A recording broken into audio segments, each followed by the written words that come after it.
Now part of the Darkcast Network. Welcome to Indie Podcasts with a dark side.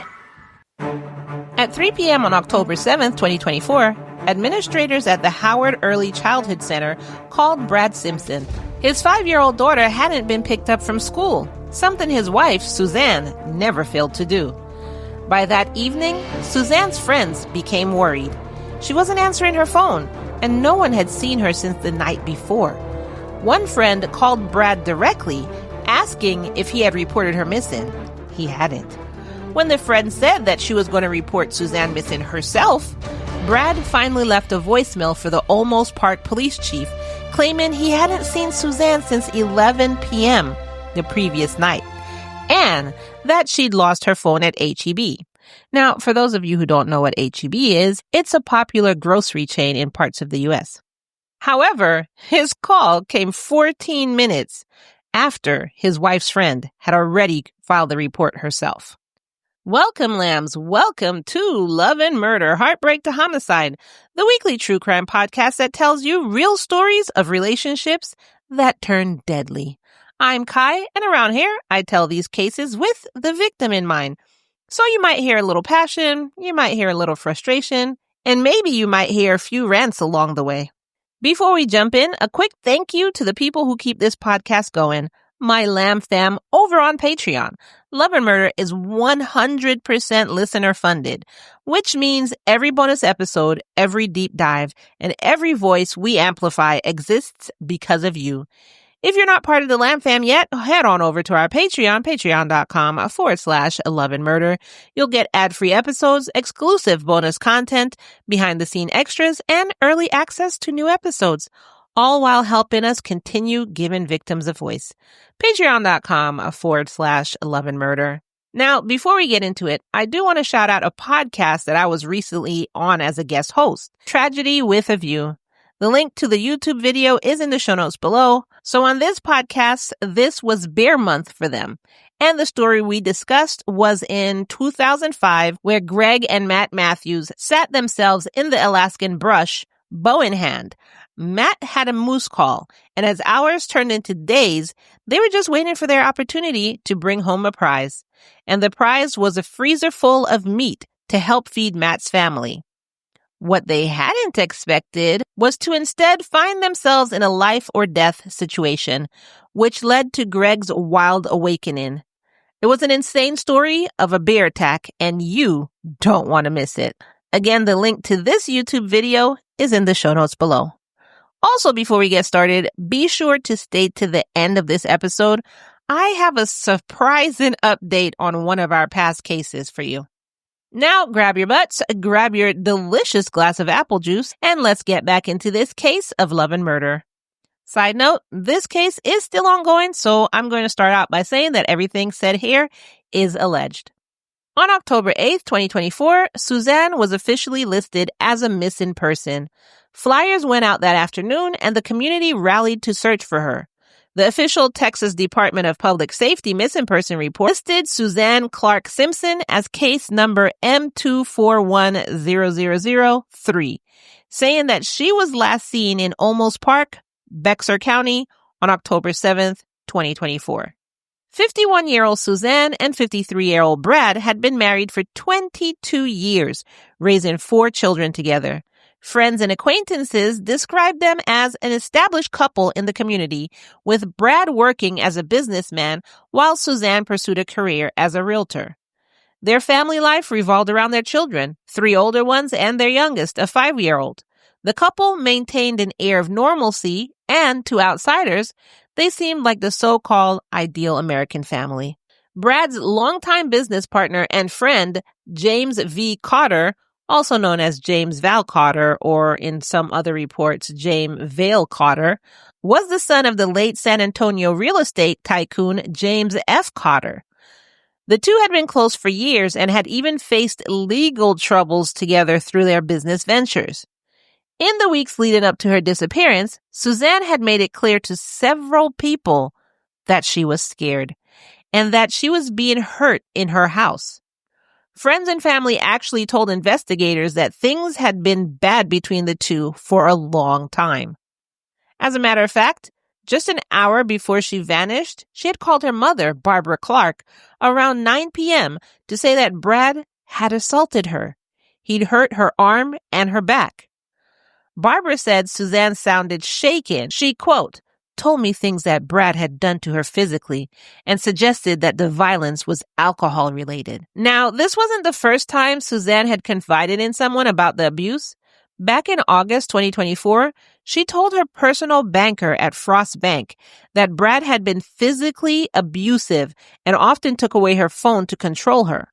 One time, she even told the banker that if she ever went missing, they should, quote, look for her in the lake. Now, you know you have to be desperate if the person you confide in is your banker. Like, she didn't even confide in her friends, family, her banker. You have to be desperate. Like, maybe she thinks that friends or family are going to go back to him and tell him that. I don't know. Maybe it was just the mood. Like, something had happened that day and the next person she had seen was the banker. So she told the banker everything. And then Brad would always cover up the abuse by telling their children that Suzanne had simply lost her phone whenever he took it away from her.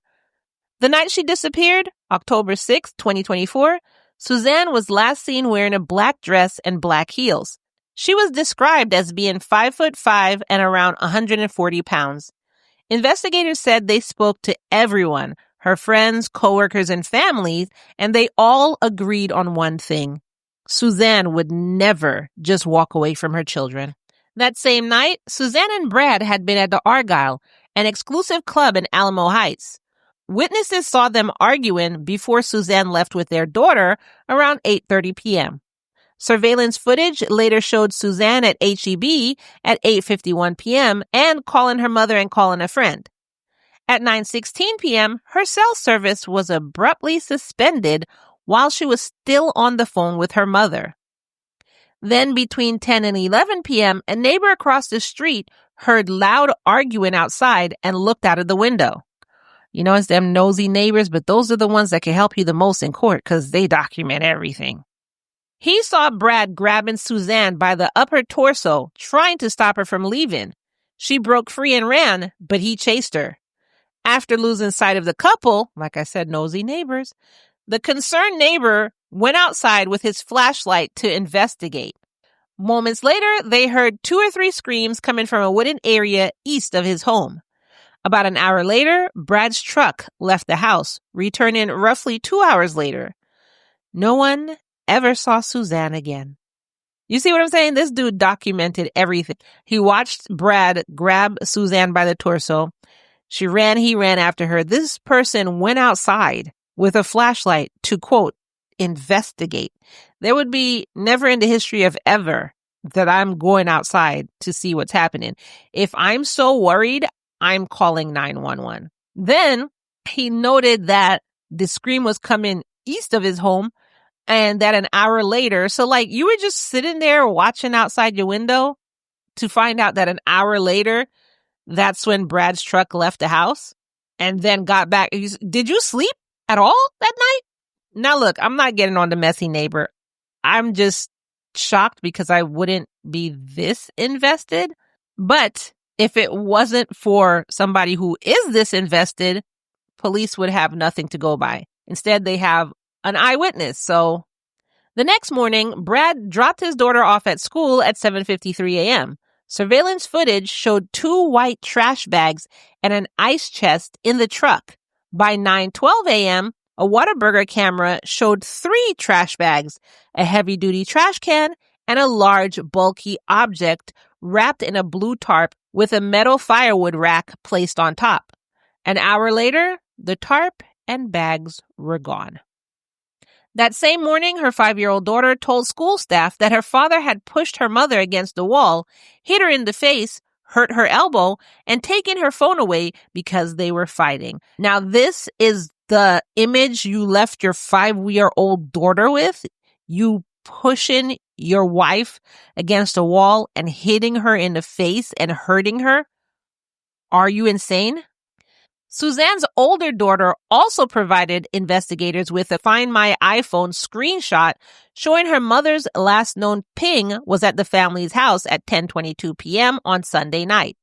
Now this case has evolved from a missing persons investigation into a hybrid missing person / possible murder investigation.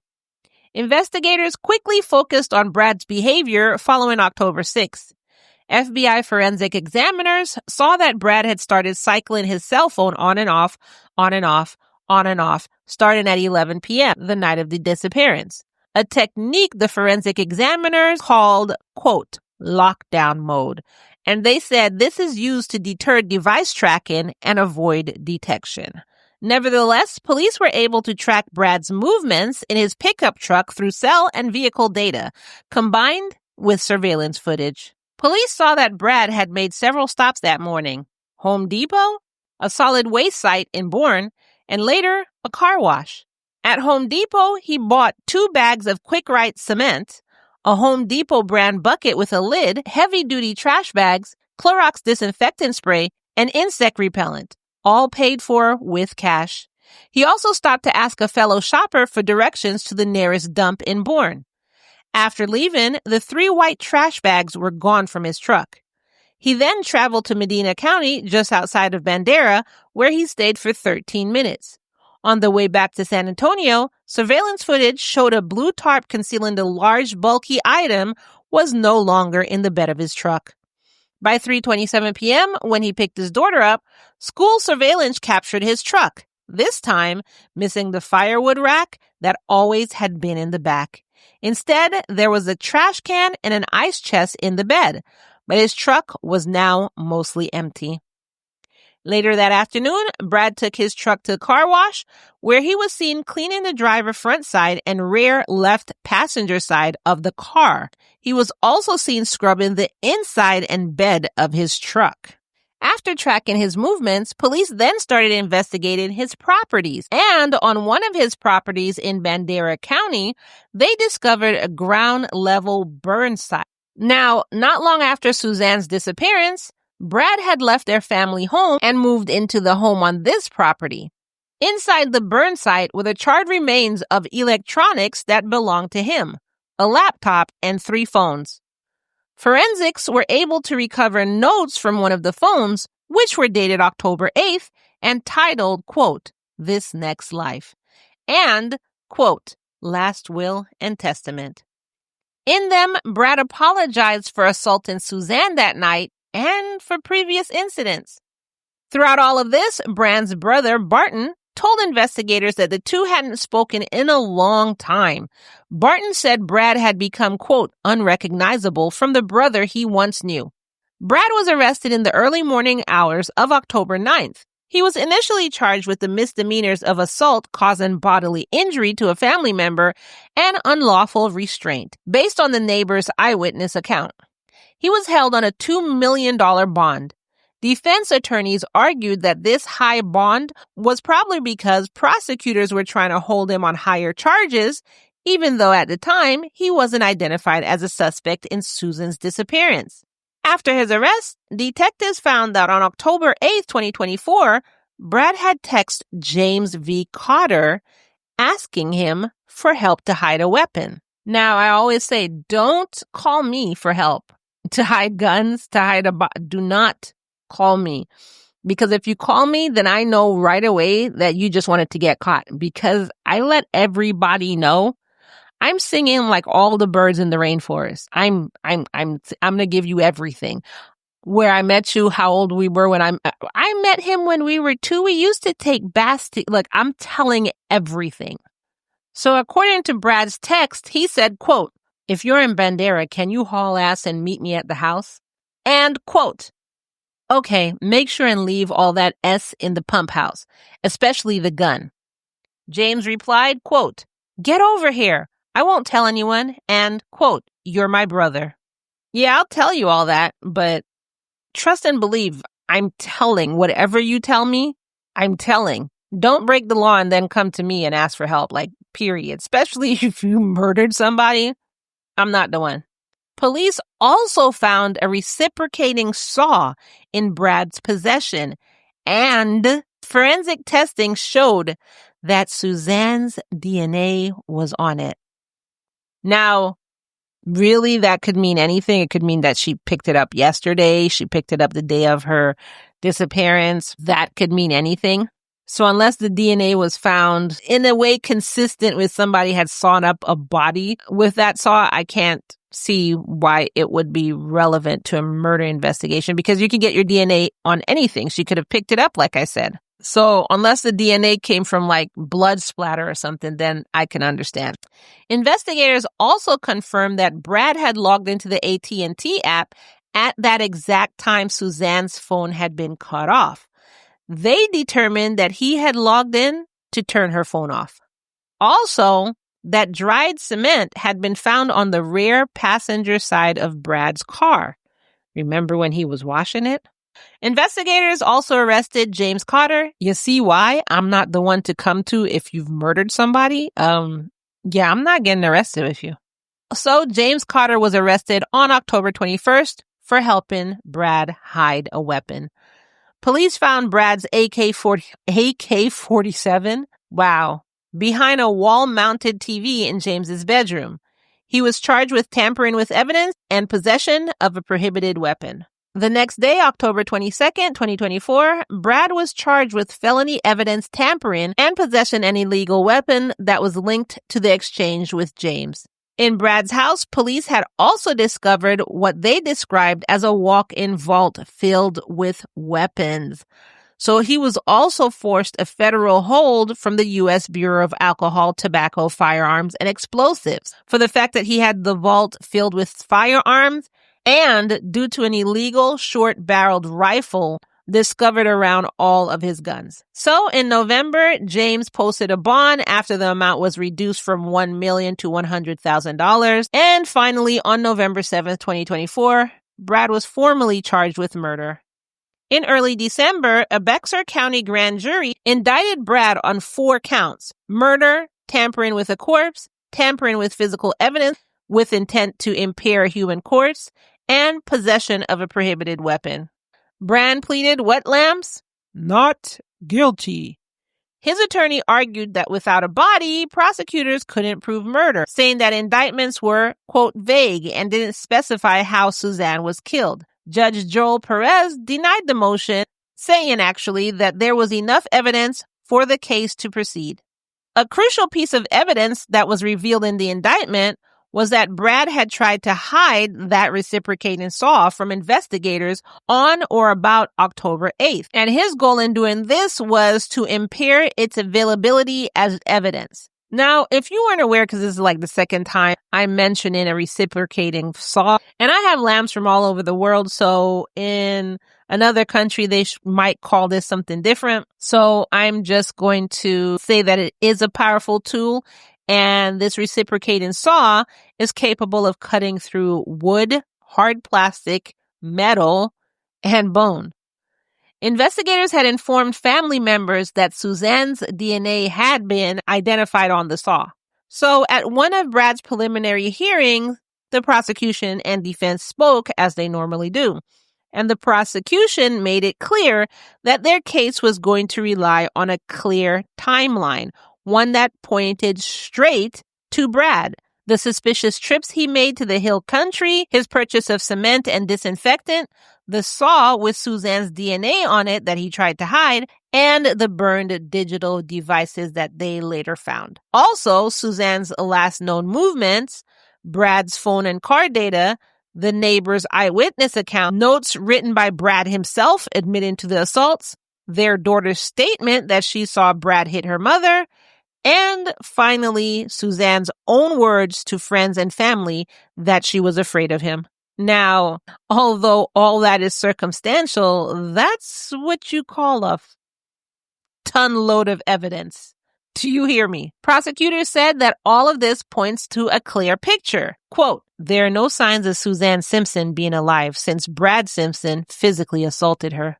Brad's defense attorney, Stephen Gilmore, had been pushing hard against the state's case from the very beginning. It's like, soon as you were hired, okay, the state's wrong. You're right. Let's go. Their main argument centered on one thing: nobody. As some people like to say, nobody, no crime, but that's not true. Attorney Gilmore filed a motion to quash the murder indictment arguing that it's, quote, vague, indefinite, ambiguous, and uncertain. Sir, all the evidence is there pointing to the fact that she didn't just up and leave her kids. Something happened. His claim is that because Suzanne's body hadn't been found, prosecutors haven't identified the, quote, manner and means of death, meaning how she was killed or where she was even hidden. Attorney Gilmore says that this makes it impossible for the defense to build a fair case. Legal experts have said that this type of motion doesn't usually succeed, but it's a calculated move, basically forcing the prosecution to reveal more details. They call it a smart strategy in a no-body case, since those are rare and gives the defense a little bit of leverage. Prosecutors push back, however, arguing that under Texas law, a murder case doesn't need a body to move forward. Meanwhile, Barton went public with an emotional plea urging Brad to come clean. Quote, he's not going to achieve anything unless he's honest, unless he confesses, unless he tells us what he's done. On April 29, 2025, Judge Perez denied the defense's motion to quash the indictment, ruling that prosecutors had provided sufficient evidence to let the murder charge stand. In September 2025, Judge Perez modified Brad's no-contact order to allow limited conversations with his son, Rowan, specifically about parenting issues, while still prohibiting discussion of the case. The judge has set the pretrial hearing for January 20th, 2026, with jury selection scheduled to begin on February 13th, 2026, and Brad's trial is set for February 2026. He remains in the Bexar County Jail on a $3 million bond. The family home in Olmos Park has since been sold for $1.2 million, with the proceeds placed in a trust for their 4 children. Suzanne's body has never been found. Her mother still believes she's gone, saying, quote, I don't think she is because I have not heard from her. Saying basically she doesn't think she's alive because if she was alive, Suzanne would have tried everything to reach out to her mom. For now, her family continues to wait for answers and justice. The search for Suzanne continues, with investigators trying every avenue to provide justice and closure for the family. And that's the case of an allegedly abusive man who allegedly murdered his wife. And although alleged, there's so much alleged information. What did you think of this case? I would love to hear your thoughts. You can share them in the comments below or join the conversation over in the Patreon, patreon.com/loveandmurder.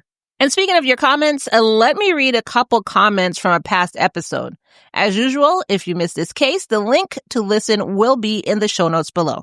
So the first comment comes from the episode titled, My Brother Shot Everyone, the Staged Massacre of the Humiston Family, Mark and Sarah Humiston. And what this case was about was, you remember the 15-year-old who called 911 in Falls City, Washington, and he told police that his little brother had shot everybody in the house and then killed himself, but, he left him alive. But then when police got there, everything didn't look like the 15-year-old had said. So I did that case not too long ago. So the first comment comes from Lamb user Chugalugdonna. They said, here in Washington, people who live outside of the metropolitan areas typically lock their doors because criminals look for unoccupied properties during the off-season. So most country folks I know maintain the habit all year round. So that was in response to me asking, who doesn't lock their door? So thank you, Chugalug. Yeah, because I was that's the same thing I'm thinking. Not even that, unoccupied properties or anything like that, but I guess I do true crime. And I was like this before I even did true crime. People are going to try the easy way to get into a property, a car, stuff like that. And you never know if your house is the one that they're going to try. So I just never understood keeping my door unlocked. And then, watching true crime and then doing true crime. Now, I'm not even thinking about thieves. I'm thinking about murderers also, serial killers, stuff like this, The next comment comes from Lamb Black Ivy. They said, if a child murders an adult like an adult, then he or she should be treated like an adult and face the consequences 10 out of 10 times, 100%. So he's 15. He knows right from wrong, period, point blank. Hurting people bad. You've known that since you were 3, So let alone hurting people, now killing people, that's bad. So I wouldn't have been like, well, he's a kid and his prefrontal cortex is, no, absolutely not. You know it was wrong to murder your entire family to the point where you came up with a whole plan to try and get it done. And like I said, if you haven't heard this case, the link to it is in the show notes below. You can hear what I'm ranting about right now, and you can hear my rant during the episode. And that is all the comments I'm reading today. I know it was just 2, but I'm trying to get back to read into your comments. I did promise you an update on a previous case, so if you remembered earlier in season 5, I covered the case of Brendan Banfield. This case happened on February 24th, 2023, where Fairfax County Police had responded to a call in Herndon, Virginia. 37-year-old pediatric nurse Christine Banfield was found stabbed to death in her bedroom, while 38-year-old Joseph Ryan, a man she allegedly met online, was found shot in the head and chest. Her husband, IRS agent Brendan Banfield, claimed he shot Joseph after finding him attacking his wife. But, as usual, the evidence told a different story. Investigators discovered Brendan and the family's 24-year-old Brazilian au pair, Juliana Magli-Haynes, had been having an affair and had allegedly lured Joseph to the home using a fake BDSM profile posing as Christine. Both were charged with murder. Juliana later pled guilty to manslaughter and agreed to testify against Brendan. Because that's what you get. You had a wife, you decided to cheat on her with some other woman, and then allegedly y'all did this, and then the other woman was like, yeah, I'm not going to jail for this dude. So, yeah, I'll testify against him. That's what the F you get. Allegedly. So this trial was supposed to start on October 20th, 2025, which was just a couple days ago, but something happened. On October 16th, 2025, the lead prosecutor had been replaced. I know y'all are just like, WT the F. Well, your jaw is about to drop even lower. The lead prosecutor, Eric Klingen, had legal troubles of his own. The report initially said that he was placed on leave for a, quote, personal matter, but we later came to learn that that personal matter was that a little after 8 a.m. on August 8th, Fairfax County Police had found Eric drinking and smoking next to his parked car in the back of a Goodwill parking lot. Quote, this is a Commonwealth attorney that's drunk, a police officer is heard saying in police body cam footage. That footage will be in the Patreon for the Lamb Fam to watch. So if you're part of the Lamb Fam at $3 a month or more, you get that as part of your extras. And that body cam footage, I think, is like an hour long or whatever. And it shows that since they arrived at his car until they dropped him off at his home. So that's why it's so long. And you just hear them talking to him and the type of stuff they're saying because somebody recognizes him. They're trying to help him. They, don't want this to get out and everything like that. So it's a lot of stuff in the video. So Eric responded with, quote, I'm going to head to work and forget all about this. He was then cited for drinking in public. He wasn't cuffed, and the officers drove him back to his home, and he was sitting in the front seat of the cruiser and everything like that, so they didn't want to embarrass him. During the drive, he said, quote, this looks terrible, and I get it. So because of this, instead of the Banfield trial starting on the 20th, it has now been pushed back to January 2026. Can you believe this update? Now, I mean, you were the lead prosecutor. Like, what? I don't know. I don't know what to say about it. I have so much to say about it, but it's just not coming. It's not. Tell me your thoughts. Let me put it that way. Maybe your thoughts are my thoughts and it can get my thoughts together because there's just so much going on in my head and I don't even know how to piece it together. Anyways, let me know your thoughts on the Suzanne Simpson case and the Banfield update. You can leave your comments below or in the Patreon, patreon.com/love and murder. And that's it for today's episode. I know this episode came out late, but it's here. It's here. Thank you so much for being so patient with me. I love my lambs, and I love that y'all let me be human when I need to be human. I love that y'all let me get my mental health together when I need to get my mental health together. I appreciate that y'all allow me to let the AIs do some of my episodes when I'm sick or when I'm off or whatever, and y'all allow them to do Wednesdays and Fridays without complaint.